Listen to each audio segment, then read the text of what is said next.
Remember in Back to the Future when the future Doc Brown put everyday waste products in his Mr. Fusion to power his DeLorean car? Well, that technology has not arrived yet, but in John Presendero's class at Birmingham Covington School, the students are learning about a technology that has been around for a while and could power our cars in the near future. These students are in here twice a week for a marking period, and we're learning all about fuel cells, hydrogen fuel cells. They're actually putting together a hydrogen fuel cell car model and learning how it works and then doing various tests and analyzing it. As with all STEM type projects, we're really looking at the how and why of how something works. And if you don't know how it works, how could you possibly improve the design or troubleshoot it if it isn't working? And the idea of applications of math and science and engineering principles and the whole problem-solving process is what they're experiencing, in this activity. So if they're able to understand how I can get electrons to flow, through this means, and then at that point, it's really just like an electric car. It has a motor and a powertrain, this model, except it doesn't have batteries. The batteries are the electrons coming from the fuel cell itself, which is essentially is a electrochemical device that generates electricity through the inputs of hydrogen and oxygen gases. I like it a lot. I think it's fun to experiment with fuel cells because I've never done anything like this before. So I think it's really cool to have a powered fuel cell. So it's a really fun way to learn how to use new tools and learn how to use motors and get our cars to work. It was really fun to learn about hydrogen fuel cells and how they're going to help the world progress energy-wise. I think they're really, really useful, and I feel like as I grow up, I'm going to see more and more of them appear. Yep.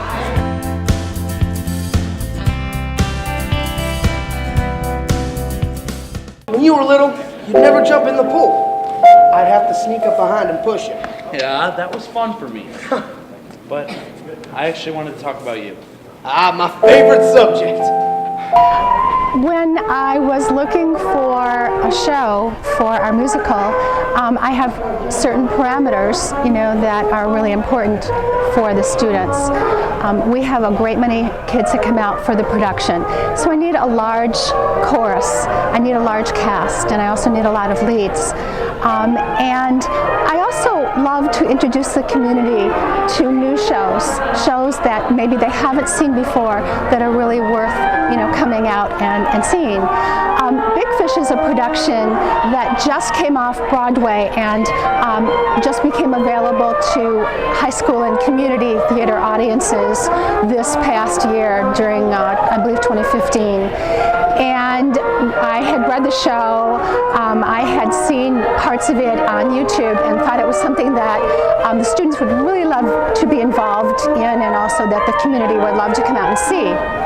The story really was, originally it was a book written in 1998, and it was a very popular novel.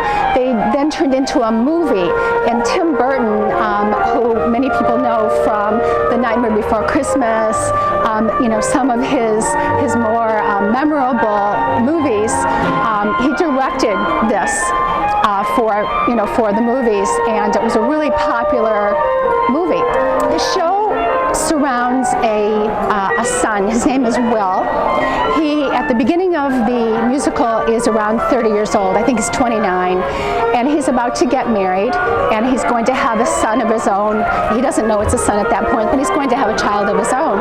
And his father has been a traveling salesman his entire life, and he has been telling him these Big Fish stories, and he doesn't know what to believe. He doesn't know what is real.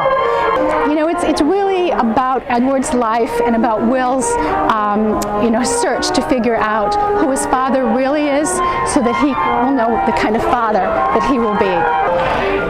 We have an amazing cast, pit orchestra, and the best students kids in crew that you could ever imagine. We could have never done this production without our crews, both technical and our set crews.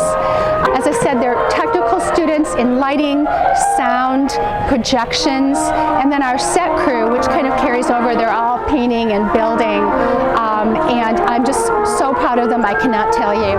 They have so exceeded my expectations. We open February 26th at 7:30. We have 3 shows that weekend. The 26th and the 27th are at 7:30, and then there is a matinee on the 28th at 2 o'clock. And then the following weekend, March 4th and March 5th, also at 7:30. And tickets are $10 for students and seniors and $12 for adults.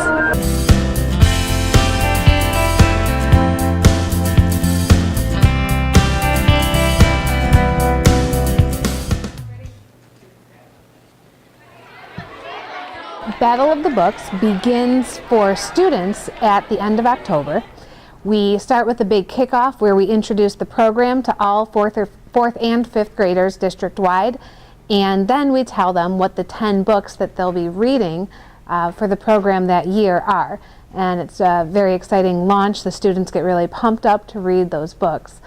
Then the students spend the next 14 or so weeks reading the books, taking the tests to show their comprehension, prove that they read the books, and then by the end of January we start qualifying kids for teams. They have to read 6 books to qualify to be on a Battle of the Books team at their school, and if they want to earn further achievements, they can read 7 books for the 7-book ribbon, 8 books for the 8-book ribbon, up to all 10 books for the gold medal. Yesterday was the actual battle. So after they form teams, we have them getting together at BCS. We have them getting together outside of school, or after school, or during lunch, anytime really with their team. The teams are led by a parent coach, and the teams are mixed up of 4th and 5th graders, boys and girls, kids from all different classes, and kids who've read anywhere from 6 to all 10 books. So they meet with their team, they decide what book they're going to be experts on, and those are the books that the students really take ownership of and study extra carefully. The teams here at BCS were about 8 or 9 kids each, so those kids really bonded over the past month, meeting together and studying together and preparing their battle crests and mottos and team names together. They also had book clubs over the last month, also hosted by parents, teachers, media specialists, where they went and studied that particular book with other students, not just students on their team, who were also becoming an expert on that battle book. And this all led up to what we had yesterday, which was Battle Day. We had all teams down here in the Media Center competing to be the winning battle team, who knew the most about our 10 battle books. So Battle Day is a huge event at BCS. Out of our 216 4th and 5th graders, 135 participated on Battle Day, so 135 6 or more book readers. They all come down, they sit with their teams, and we go through 30 trivia questions about the 10 books that they answer. And whoever gets the most right is the winning team.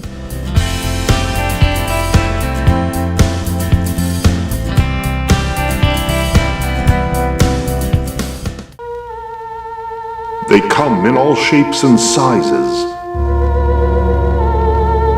They hold you spellbound. Look to the skies. They're coming.